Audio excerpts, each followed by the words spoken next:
bride heartbroken dad won't be at wedding, but what comes through door leaves her in tears. Days before Allison Ishans was set to marry the love of her life, there was a burning question left unanswered: who would walk her down the aisle in lieu of her late father? Little did she know, her fiancé, Garrett Ishans, already had the perfect man for the role, Chris Roos, her father's best friend. The moment Roos surprises the bride-to-be just days before the wedding is captured in a video posted to Garrett's Facebook page. The footage shows Allison waiting in a hotel room with her eyes closed, when a man's voice is heard in the background. "Hey, I heard somebody needs to be given away." Allison gasps when she recognizes that it's Roos, who embraces his best friend's daughter before assuring her that he wouldn't miss the wedding for the world. Roos and Allison's father, Jerry Burden, met in Greenfield, Minnesota, when Allison was a child.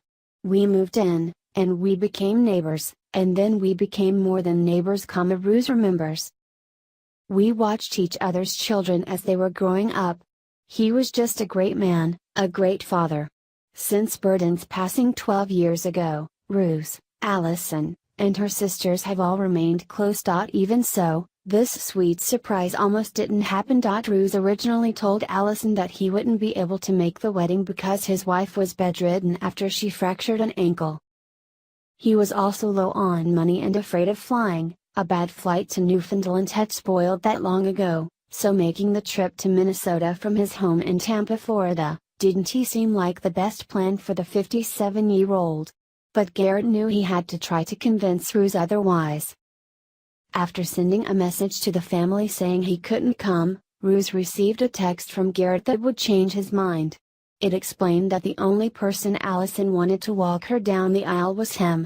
"That's when my wife looks at me and says, 'Dude, you're going,'" Roos tells People. "It was something that I decided that I wanted to do as soon as their RSVP came in," Garrett tells People. "It was like, nah, this isn't happening, she isn't walking down the aisle by herself." Garrett bought the plane ticket and covered Roos's expenses. The two planned Roos's arrival while undercover, only speaking over the phone while Garrett was at work. The secret was kept all the way until Roos's reveal in the hotel room.